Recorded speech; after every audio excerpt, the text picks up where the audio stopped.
Bonjour, bienvenue sur Migration FM. Dans le cadre de notre édition hebdomadaire, nous recevons aujourd'hui Madame Cynthia Bélanger, marraine du collectif Québec Réunifié. Elle est engagée mains et pieds liés dans le combat contre la lourdeur bureaucratique sur fond de déshumanisation du gouvernement Legault et en lien avec le regroupement familial. Bonjour Madame Bélanger, bienvenue à Immigration FM. Ça va bien, merci. Et la température à Montréal, c'est pas beau, hein? À Québec, c'est ensoleillé. Ah oui, bon. Oui. Il faut en profiter, hein? Oui. Mais il fait très froid. Il fait très froid. Des familles en détresse, des familles qui n'arrivent plus à dormir sur les deux oreilles parce que hantées par cet épineux sujet de regroupement familial. Selon les statistiques du collectif Québec Réunifié, c'est environ 1700 familles qui ne savent plus à quel sein se vouer. Elles se butent à des délais kilométriques.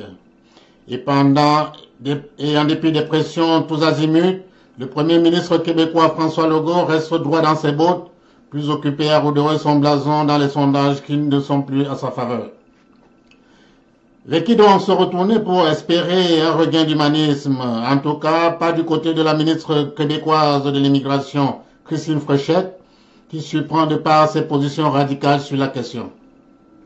Pourtant, on aurait cru, sans risque de se tromper, qu'en tant que bonne mère de famille, elle aurait un brin d'empathie pour ces nombreux enfants de ces familles qui subissent sans gémir les foudres des décideurs, sur fond de violation de la loi sur l'immigration et la protection des réfugiés et des droits humains. À l'avant-garde de ce combat, le collectif Québec Réunifié, qui, contre vents et marées, entend faire entendre la voix des sans-voix, celle-là même qui se calfote dans le cachot du désespoir. Pour en parler ce matin, nous avons l'immense plaisir de recevoir Madame Cynthia Bélanger, que nous avons déjà présentée à l'entame de cette émission. Dans le jeu de questions-réponses, je suis accompagné du journaliste Fanny, correspondance d'émission.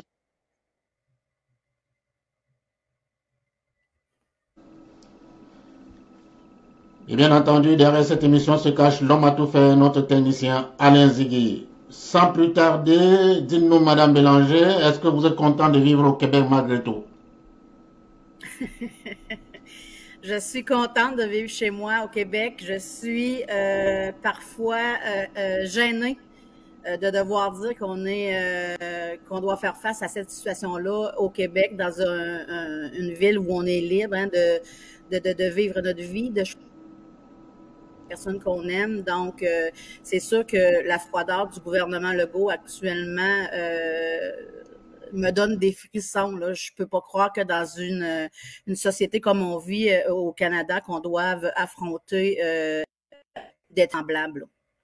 Donc, oui, je suis fière de mon Québec. Oui, j'aime mon Québec, mais j'aime pas la façon dont on nous traite actuellement. On se sent traité comme des citoyens de seconde zone, alors qu'on paie taxes et impôts. On travaille fort. Hein. Moi, je travaille depuis 20 ans.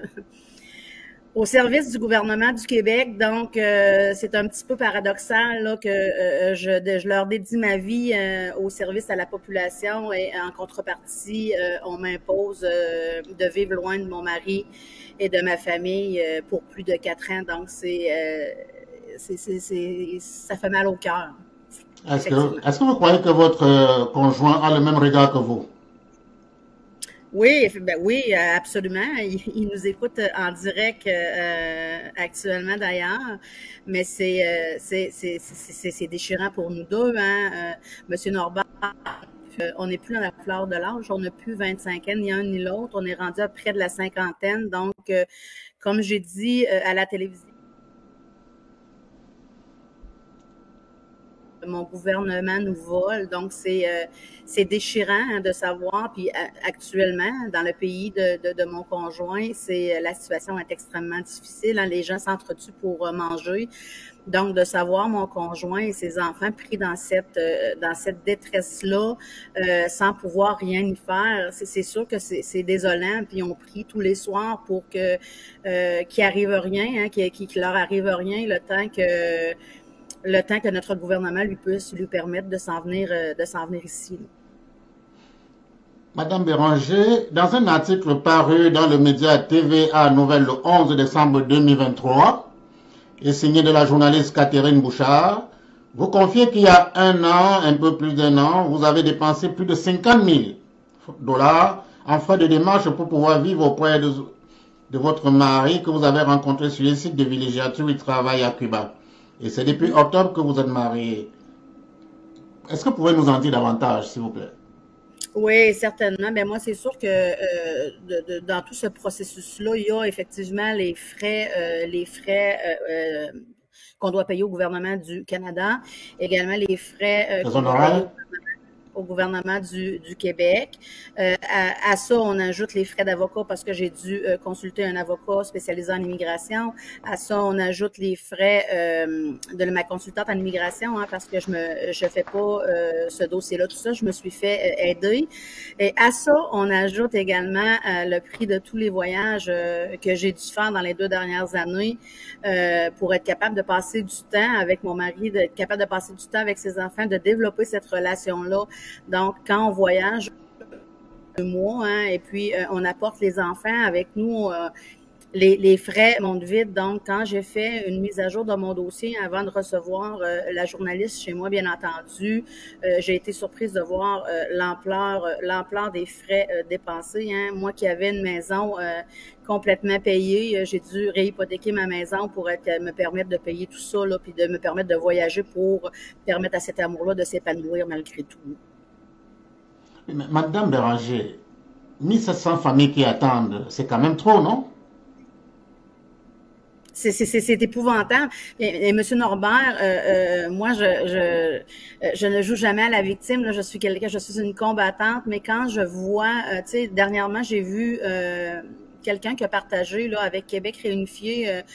Un monsieur qui est ici au Canada, avec son petit garçon de 6 ans, sa femme est à l'extérieur dans un autre pays, bien entendu. Elle lui a un message vocal où on entend des coups de feu. Elle s'est fait attaquer chez elle avec des coups de feu. Son mari est ici au Canada. Son petit garçon de 6 ans est ici au Canada. Ils se battent depuis 4 ans pour être enfin réunis. Vous le savez, la détresse psychologique, la détresse émotionnelle chez nous, les adultes, elle est invivable, Monsieur Norbert. Mais je peux même pas imaginer quelle est la détresse psychologique chez un enfant qui est séparé de sa maman depuis des années.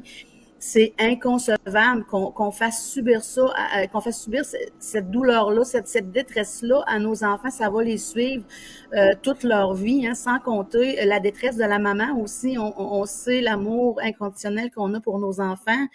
Moi, les enfants de mon conjoint, ce ne sont pas les miens. Mais malgré tout ça, j'ai une relation de proximité. Ils m'appellent à tous les jours.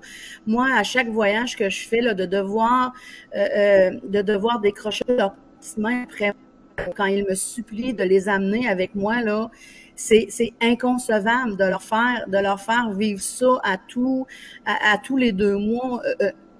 Moi, ça me dépasse que la ministre Fréchette et que François Legault ne soient pas sensibles à tout ça. Dans ce processus-là, il n'y a pas juste il n'y a pas juste des difficultés financières, des difficultés émotionnelles, mais il y a une aggravation de la santé psychologique. Tu sais, moi, j'ai pris un arrêt de travail d'1 mois dernièrement. En 20 ans, je ne me suis jamais absentée du travail, jamais, au grand jamais. J'ai dû mettre un genou par terre et prendre un mois de congé maladie pour essayer de reprendre mon souffle. Donc, c'est épuisant, puis à chaque fois qu'on a l'impression de faire un pas, on recule de 4. Donc, c'est comme des montagnes russes d'émotions, ça ne finit jamais. Et c'est comme ça pour nous, depuis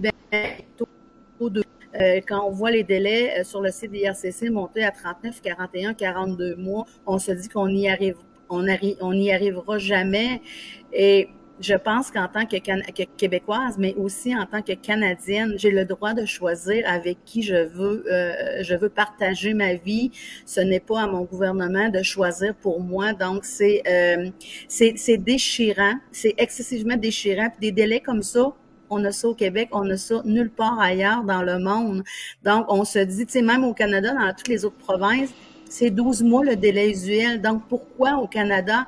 Parce qu'avant d'être une Québécoise, bien entendu, M. Norbert, je suis une Canadienne. Hein. Dans mon passeport, moi, c'est marqué canadienne, ce n'est pas marqué québécoise. Donc, encore une fois, on se sent discriminé du Canada. En tant que Canadienne, on se sent discriminé du Canada. C'est comme si nous, on nous mettait de côté. On n'est jamais dans les actualités. On parle d'immigration économique, on parle de réfugiés, on parle d'immigration temporaire, mais jamais, au grand jamais, on mentionne les familles. On impose des quotas en réunification familiale, mais parallèlement à ça, la ministre Fréchette, au mois de novembre dernier, elle était en recrutement à l'étranger, au Mexique. Elle allait chercher des Mexicains. Elle leur permettait de s'en venir ici pour travailler avec leur famille, et ce, en quelques mois. Donc, j'ai rien contre ça. J'ai pas un once de raciste en moi. Hein. La preuve, c'est que j'ai marié un étranger, mais c'est inconcevable au Canada, au Québec, qu'on aille chercher des personnes, qu'on leur permette de s'établir ici avec leur famille, alors que des familles québécoises sont déchirées depuis des mois, voire des années, en attente de retrouver leur mari ou leurs enfants. On dirait que le gouvernement, la catégorie de une catégorie d'immigration qui est méconnue hein, de la population. Et on dirait que le gouvernement se sert de cette méconnaissance-là pour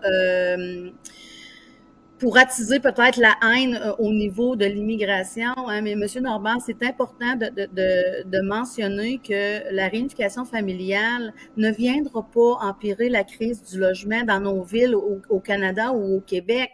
On est des Québécois, on est déjà résidents du Québec, donc notre conjoint, bien entendu, ou notre enfant va venir vivre sous notre toit. C'est important aussi de mentionner que chaque parrain, marraine signe un engagement, hein, 3 ans pour un conjoint et puis 10 ans pour un enfant. Donc, on se porte garant de cette personne-là qui ne pourra bénéficier d'aucune aide financière gouvernementale. C'est important ça aussi de le mentionner. C'est des gens qui ont passé des examens médicaux et puis qui ont été acceptés par le ministère de la Santé ici au Québec. C'est des personnes qui ont été enquêtées en matière de sécurité. Donc, ils n'ont pas de dossier criminel dans leur pays, mais ils n'ont également aucune infraction à leur dossier n'importe où ailleurs dans le monde. La GRC a fait une enquête approfondie. Donc, pourquoi on nous laisse attendre? Ces gens-là sont prêts à venir ici. 3 sur 4 parlent déjà français.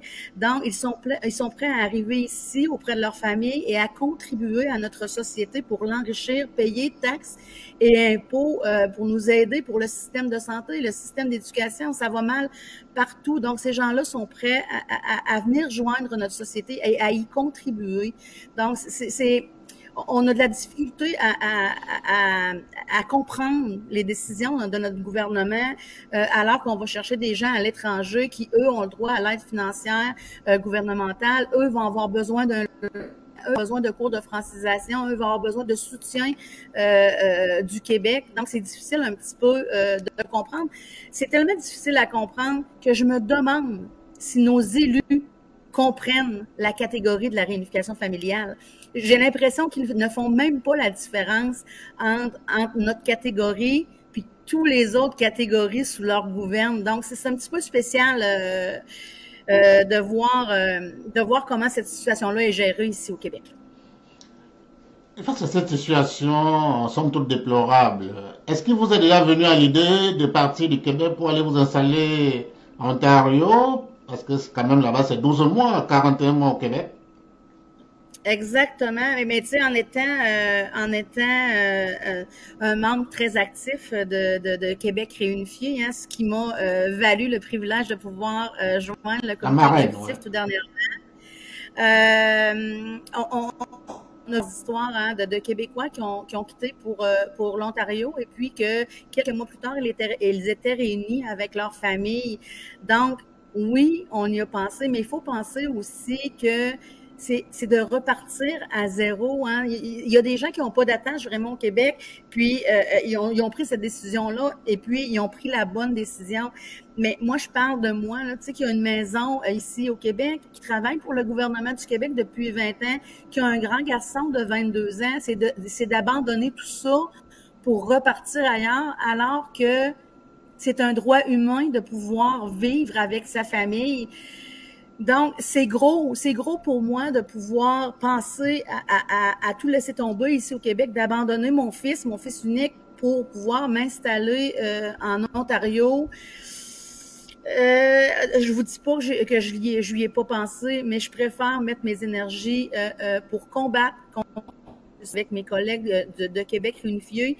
Je préfère, tu sais, j'ai ma consultante là, en immigration, Mme Joanne Bravin-Drapeau de chez Visa pour Canada, qui me donne un sacré coup de main. Donc, je préfère mettre mes énergies à représenter cette injustice, parce que si on déménage tout en Ontario, la situation va perdurer ici au Québec.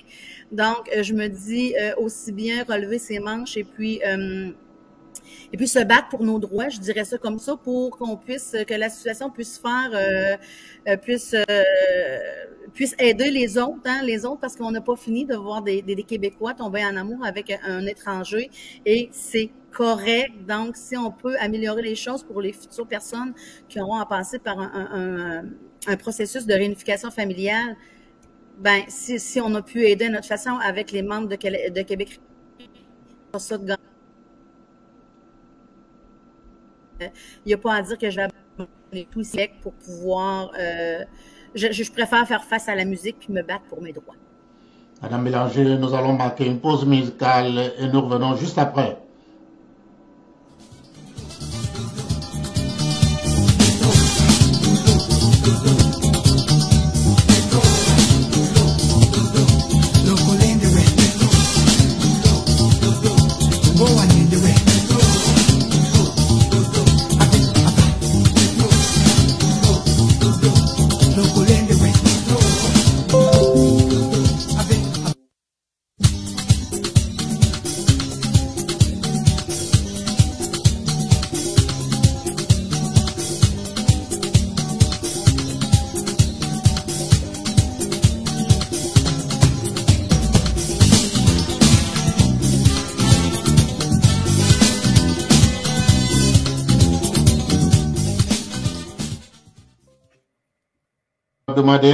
Il faut rappeler que notre invitée ce matin, c'est Madame Cynthia Béranger, marraine du collectif Québec Réunifié. Madame Cynthia, dans le même article paru dans TVA Nouvelles, vous déclarez « C'est tout simplement l'enfer de devoir se battre contre notre gouvernement parce qu'il m'empêche de pouvoir vivre avec ma famille alors que c'est un droit humain qui est respecté dans tous les pays. » Madame Bélanger, avez-vous l'impression que vos droits sont bafoués au Québec? Je m'excuse, j'ai pas compris. Que ma relation est... Est-ce que avez-vous l'impression que vos droits sont bafoués au Québec? Oui, absolument, M. Norbert, absolument. Tu sais, je vous poserai la question, est-ce que la famille n'est pas la base de toute société? Répondre à cette question-là, c'est de répondre à la question que vous me posez. La famille est la base de toute société. On devrait pas avoir à se battre auprès des gens qu'on aime. C'est complètement inconcevable. Et notre gouvernement ne devrait pas nous imposer de devoir se marier entre Québécois ou entre Canadiens. Vous savez, moi c'est ce que j'ai dit à la journaliste aussi. Quand on tombe en amour, M. Norbert, on tombe pas en amour avec un pays, on tombe en amour avec une personne. Donc, peu importe sa couleur de peau, peu importe son pays d'origine, peu importe sa religion, on tombe en amour. C'est une connexion de cœur. Donc, je vois mal pourquoi le gouvernement devrait se mêler de cette connexion-là. On devrait nous interdire de dire, les gens voyagent, M. Norbert. Moi, je voyage depuis que je suis toute jeune. J'ai été au Mexique, j'ai été en République dominicaine, j'ai été à plein d'endroits. Je n'ai jamais tombé en amour, mais cette fois-là, je suis tombée en amour comme si j'avais rencontré mon âge. On m'a expliqué ça. Mais c'est quelque chose de beau rendu à cet âge-là, parce que rendu à proche de la cinquantaine, on pense plus que ça va nous arriver, hein. Monsieur Norbert, on se dit, bon, on va finir notre vie comme ça, on est bien tout seul. Donc, quand l'amour frappe, et on revit à nouveau de se faire dire, ah, ben, chacun chez vous, puis attendez 3 ans, 4 ans avant de pouvoir vous réunir. C'est inconcevable. On a le droit de vivre auprès des personnes qu'on aime. Tu sais, on voit sur X, sur la plateforme X, il y a beaucoup de gens qui parlent à travers leur chapeau, hein, qui connaissent pas la cause de la réunification familiale. Puis je me suis fait dire dernièrement, mais pourquoi tu chiales ici? Va rester dans son pays. OK?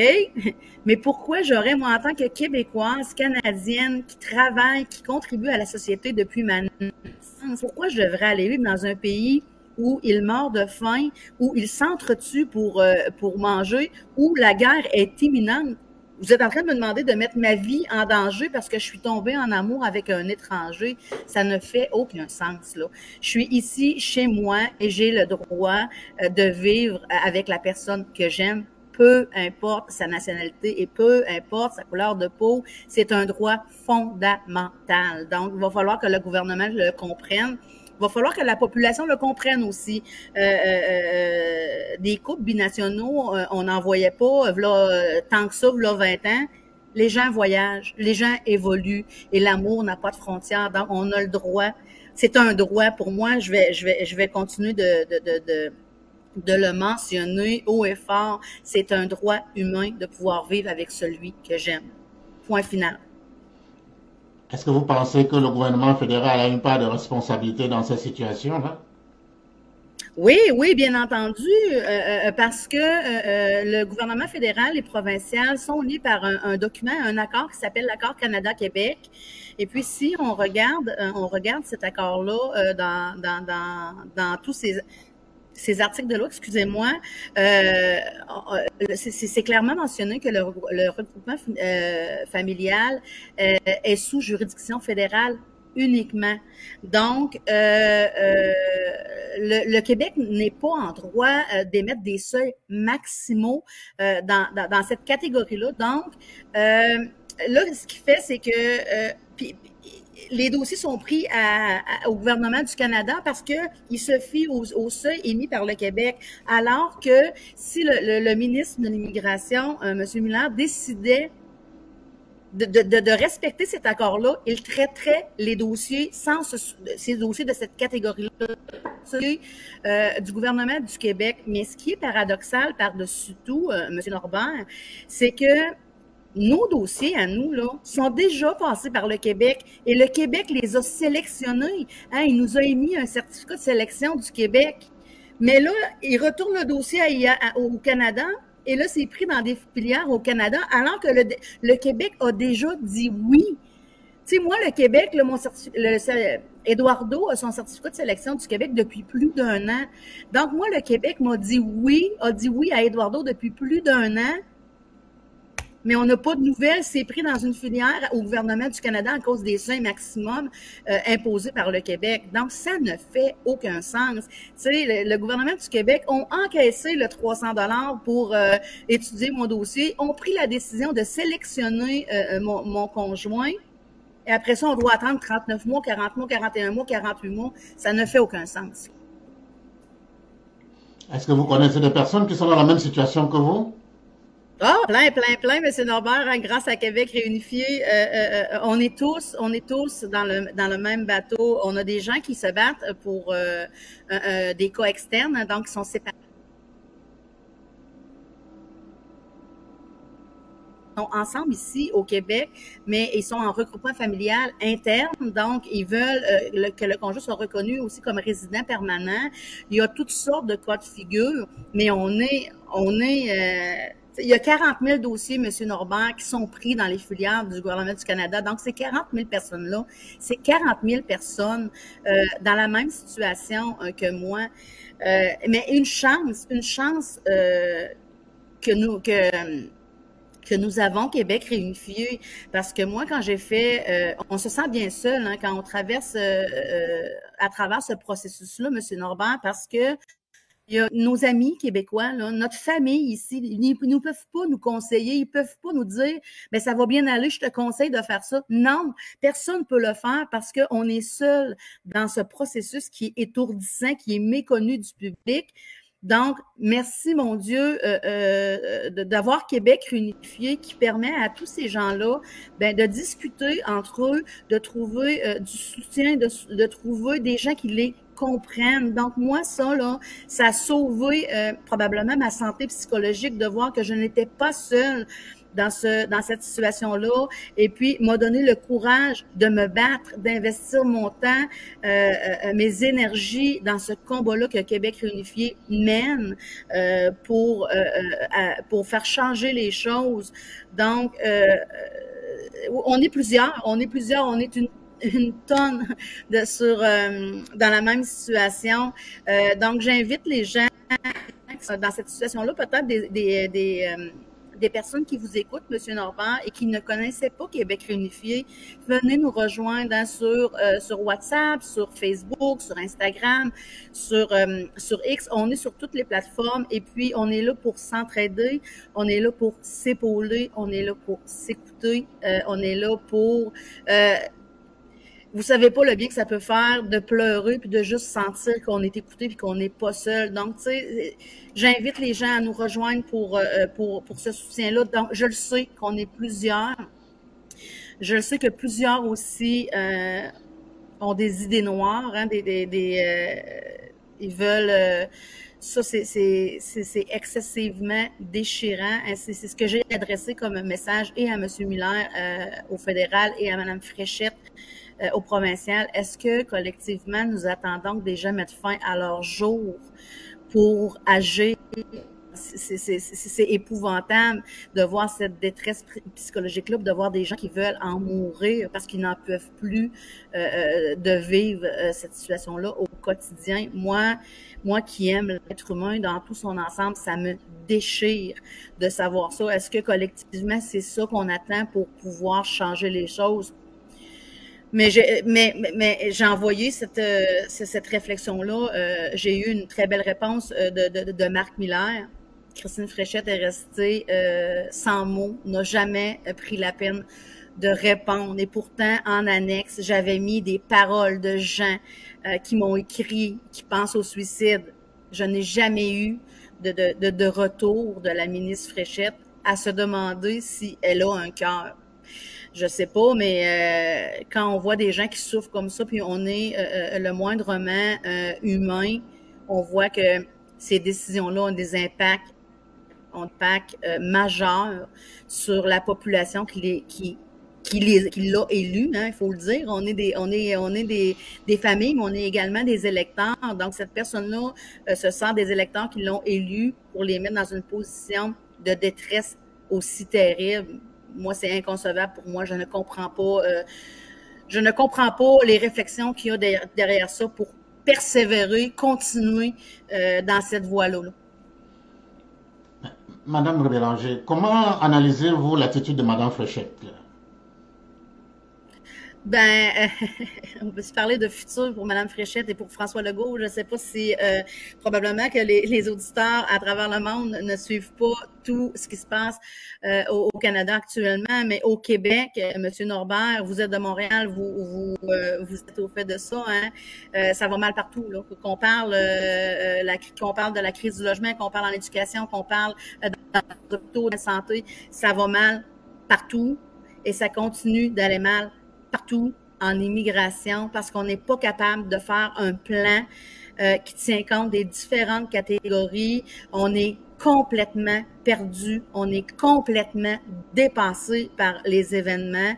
On a des gens qui sont à la tête de ce ministère-là qui ne comprennent même pas chacune des nuances qui catégorisent chacune des catégories d'immigration.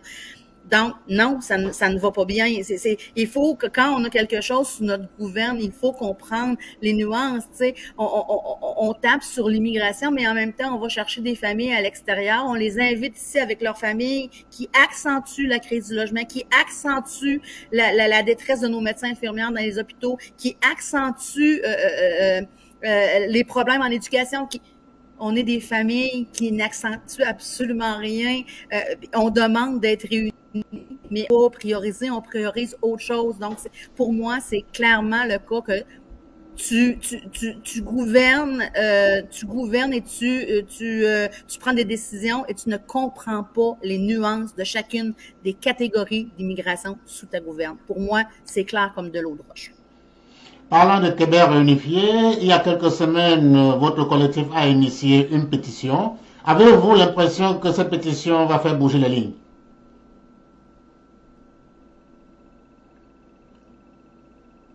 Avait été déposée à l'Assemblée nationale, on avait eu une réponse comme de quoi que c'était que les seuils ne changeraient pas.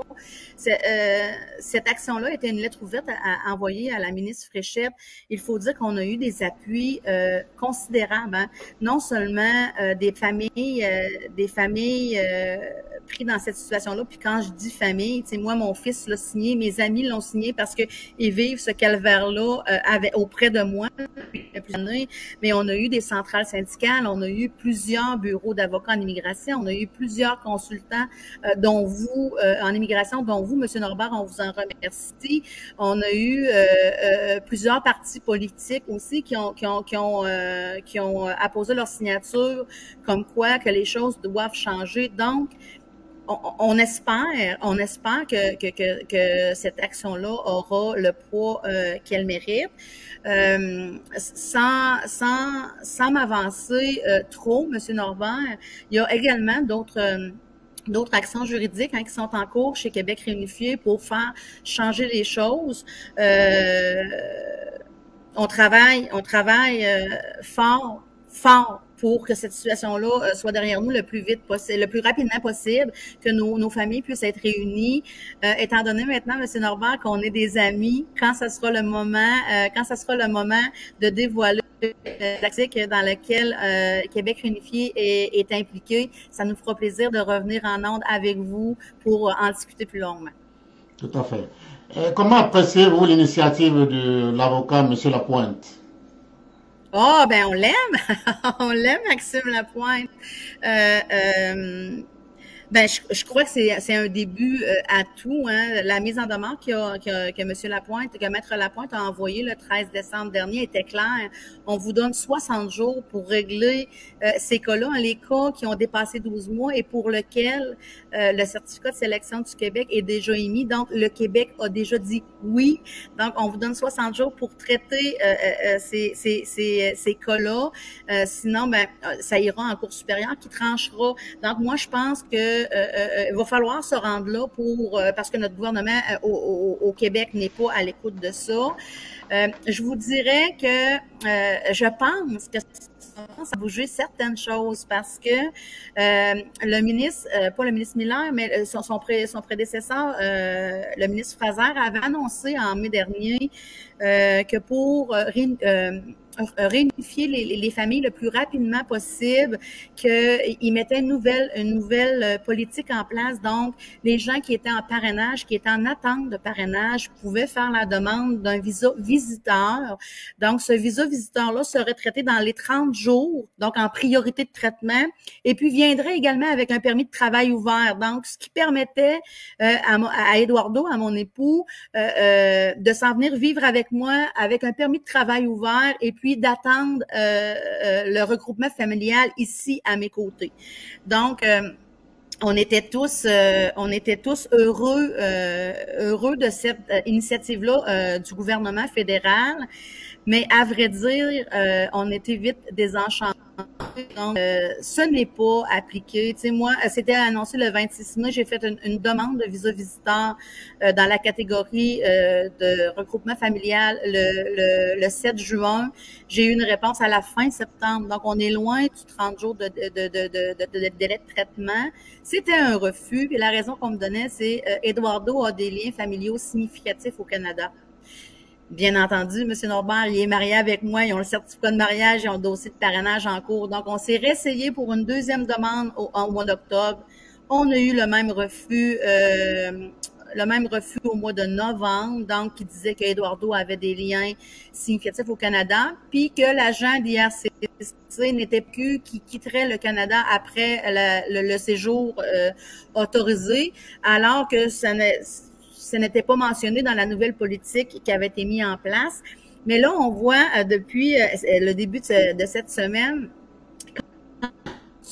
d'IRCC, IRCC a mis son site à jour pour refléter cette décision-là qui avait été prise en mai dernier. Donc, un visa visiteur pour un conjoint en attente de regroupement familial, un délai de traitement de 30 jours. Puis quand on fait la demande de visa visiteur, on avait plusieurs choix. Il fallait cocher, est-ce qu'on veut un visa visiteur pour visiter le Québec, visiter de la famille. On avait plusieurs choix. Là, maintenant, on a le choix qui s'est ajouté en attente d'un regroupement familial. C'est pour cette raison que je demande un visa visiteur. Donc, moi, je pense que malgré le fait que le Québec ne veut pas bouger, le gouvernement du Canada semble mettre des choses en place pour que au moins, les résidents du Québec puissent avoir un visa visiteur dans les 30 jours et puissent vivre auprès de leur conjoint en attendant la réunification familiale. Fait que, je suis quelqu'un d'extrêmement positif et je me croise les doigts que les modifications qui ont eu lieu sur le site du gouvernement du Canada, de l'IRCC, soient en lien avec la mise en demeure que notre cher maître Lapointe a envoyée. Donc, à suivre. Nous allons marquer une pause musicale et nous revenons juste après, Madame Bélanger. Prenez un café.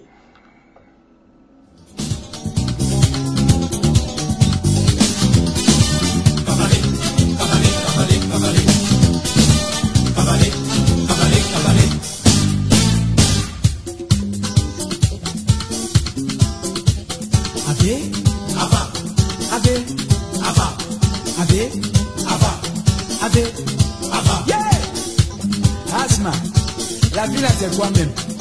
Métro, boulot, dodo. Métro, boulot, dodo. Métro, boulot, dodo. Métro, boulot, dodo. Frère de Dieu, mon grand-grand-père, il ne comprend même pas le français, mais lui aussi il est parti travailler. Viamboka, mon baya et Dali Patimingi. Nous poursuivons notre émission hebdomadaire. Ce matin, nous recevons Madame Cynthia Béranger. Madame Cynthia, pourtant, vous et plusieurs autres familles avez fondé leur espoir sur la planification de l'immigration permanente de 2024-2027. Le gouvernement de la CAQ s'était alors montré sensible à la cause des familles et disait vouloir trouver des solutions pour les réunir rapidement. Comment expliquez-vous ce virement? Est-ce un problème de ressources humaines ou alors un manque de volonté politique? Je dirais pas un manque de volonté politique, un manque de connaissances politiques. Moi, je pense qu'ils mélangent toutes les sortes de catégories d'immigration. On entend la ministre Fréchette, hein, elle aime beaucoup les chiffres et puis les tableaux avec des chiffres. Nous ne sommes pas des chiffres et c'est complètement ridicule de comparer le nombre de personnes qui sont arrivées par la catégorie de regroupement familial d'il y a 10 ans. On l'a entendu à l'Assemblée nationale dire ben c'était 10 000 il y a 10 ans, on est encore à 10 000. La société a évolué en 10 ans. Donc, c'est comme je vous disais tout à l'heure, hein, des couples binationaux, il y a 20-25 ans, on n'en voyait pratiquement pas. Et quand on en voyait, on se retournait pour regarder parce que on était surprise de voir ça. Mais aujourd'hui, en 2024, il y en a de plus en plus. Et il y en aura, M. Norbert, de plus en plus dans les années à venir. Donc, on peut pas compter les seuils d'il y a 10 ans. Il faut évoluer en même temps que la société. Donc, c'est des... Je vais parler pour Eduardo, c'est quelqu'un qui est, puis il n'est pas le seul, là. Québec réunifié a fait un tableau qui représente ça. Nos conjoints sont pour la plupart des gens ultra éduqués, ultra scolarisés. Eduardo est diplômé en informatique. Il est également diplômé en langue. Hein. Il en parle 4, français, espagnol, italien, anglais. Il est prêt on est en manque de personnel. Il est prêt, lui, à en arriver arrivant à venir contribuer à la société. Donc, moi, je pense que oui, il y a peut-être un manque de volonté, mais moi, je pense le manque de volonté, moi, je le vois comme dans une société,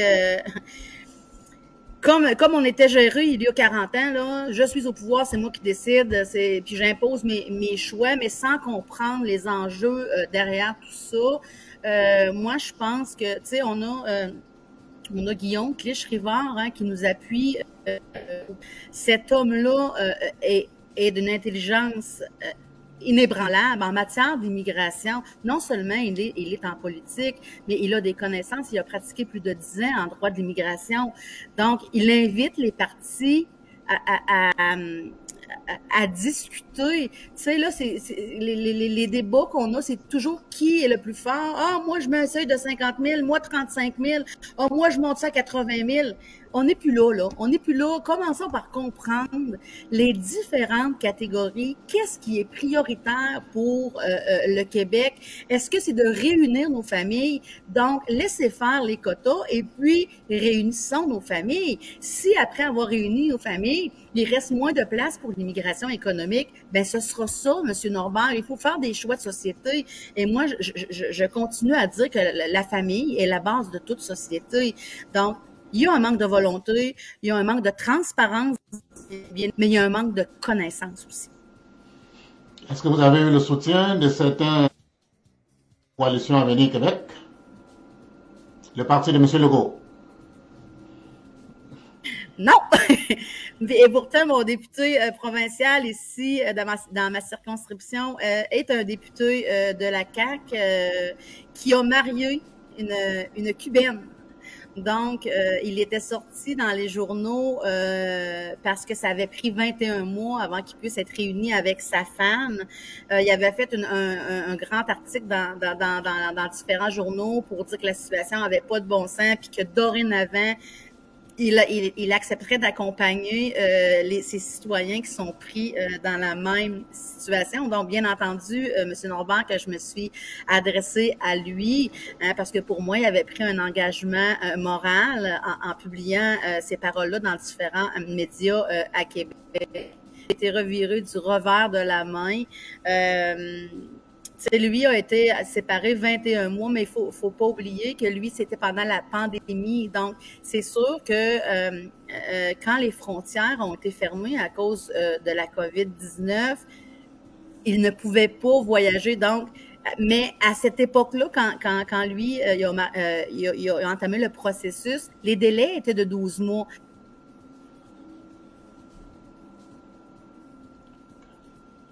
C'était quand même usuel, les mêmes qu'au Canada, donc 12 mois pour réunir les familles. Et quand je me suis adressée à lui, il y a eu un discours, je vous dirais, politique, là. Hein? J'ai rétorqué en disant, je vais répéter ma question. Ma question est la suivante. Pourquoi le Québec impose des seuils maximum dans cette catégorie d'immigration alors que l'accord Canada-Québec mentionne pas, vous violez l'accord entre le Québec et le Canada? Il m'a répondu encore de façon politique en me disant qu'il ne viole pas l'accord Canada-Québec. J'ai rétorqué une troisième fois et je n'ai plus jamais obtenu de réponse. Donc, ce même député-là est actuellement en enquête là, pour avoir amassé des fonds pour son parti politique de façon illégale. Donc, voilà, c'est ce que j'ai à dire. Je n'ai pas eu d'appui de mon député de la CAQ dans ma circonscription. Et le Parti conservateur? Moi, j'ai eu le Parti conservateur. L'appui qu'on a eu, là, je vous dirais que les appuis qu'on a, on a le parti de Guillaume Clich-Rivard, Québec solidaire, qui nous appuie haut la main. On a le Parti libéral également qui nous appuie haut la main. Pour ce qui est des autres partis, M. Norbert, on n'a pas vraiment d'appui à ce niveau-là. On a des seuils qui sont établis. On va, tu sais, leur discours, c'est on baisse les seuils de l'immigration. Puis quand on leur pose la question où on se retrouve, nous, cette catégorie-là, dans la baisse de seuil, on n'a pas de réponse. On l'a vu aussi, l'appui qu'on a eu quand on a demandé aux différents partis politiques de bien vouloir signer la lettre, hein, la lettre qu'on voulait remettre à la ministre Fréchette. Ces partis-là ont la lettre pour nous donner leur appui. Donc, on se concentre sur Québec solidaire et puis le Parti libéral qui nous appuie dans cette démarche.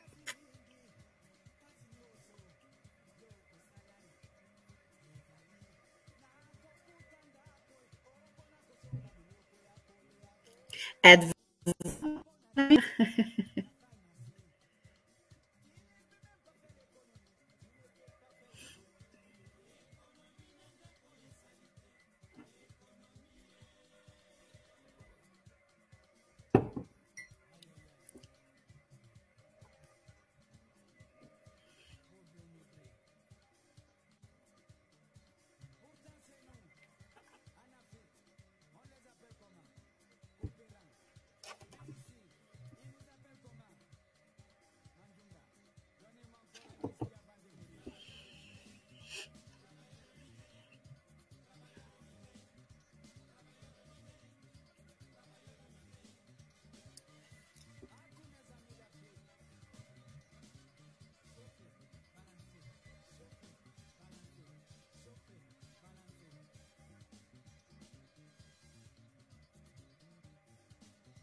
Quand la terre est encore terre, tout le monde était frère. Mais maintenant c'est parti. À tous mes amis de taxi.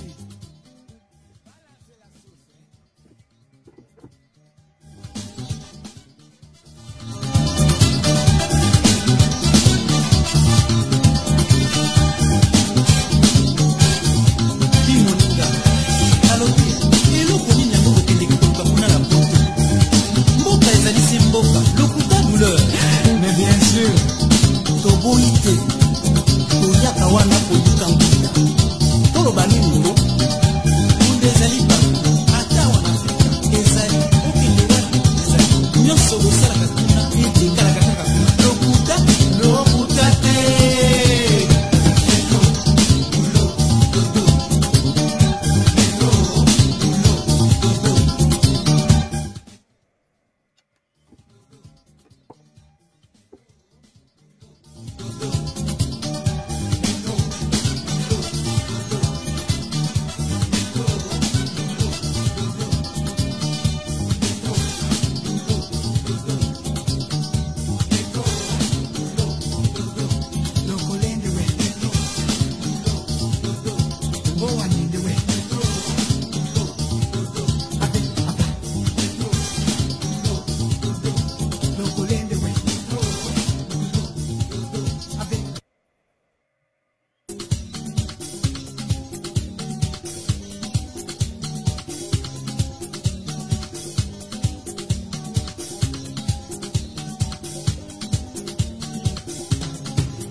Travailler,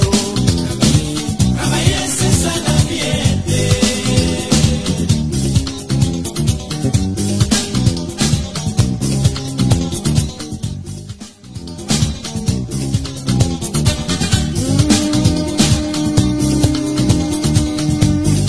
Y a pas moyen dans la vie, il faut simplement débrouiller. Débrouiller, c'est ça la piété. Faut pas dormir, faut travailler.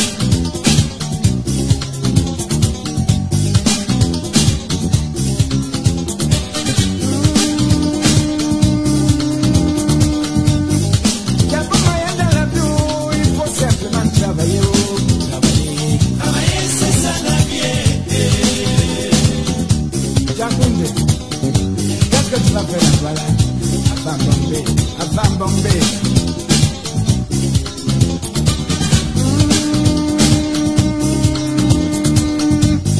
Il n'y a pas moyen dans la vie, il faut simplement débrouiller. Débrouiller, c'est ça la vie.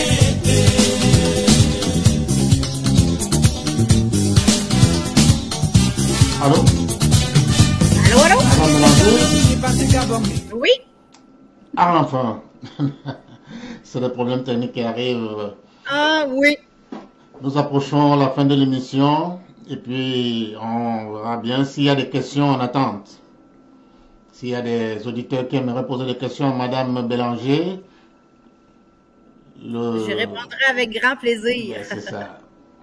Le micro est ouvert.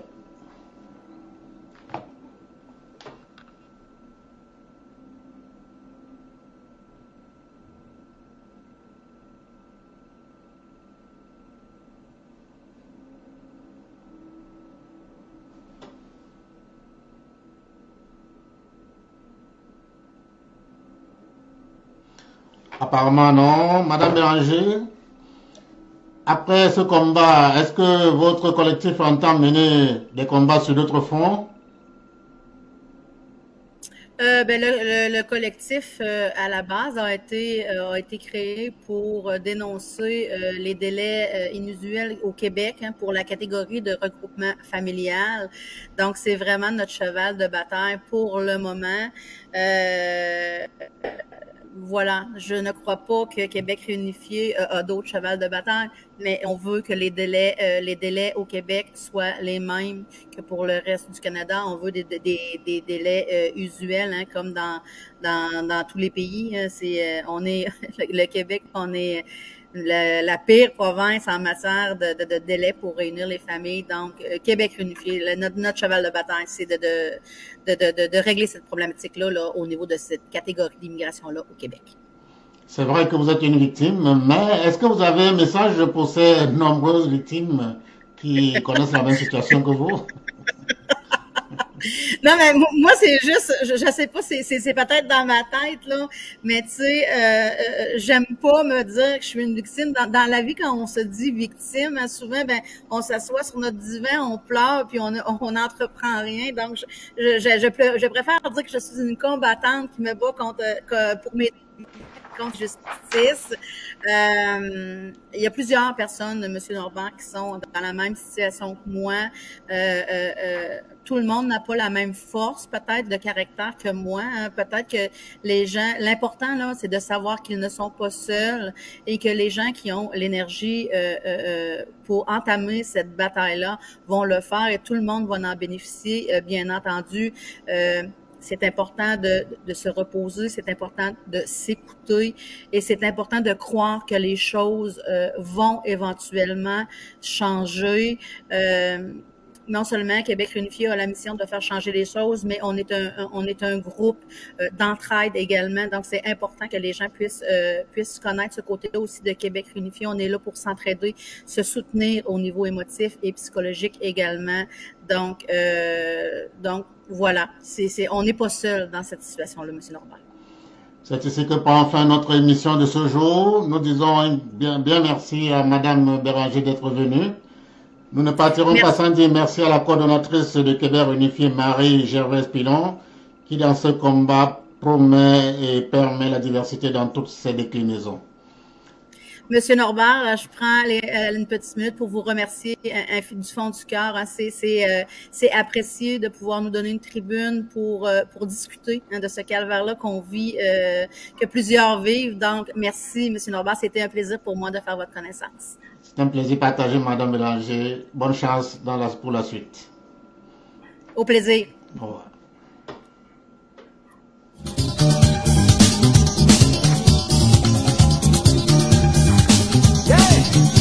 Quand la terre est en côté, tout le monde est des frères. Mais maintenant c'est parti. À tous mes amis de taxi, balancez la sauce.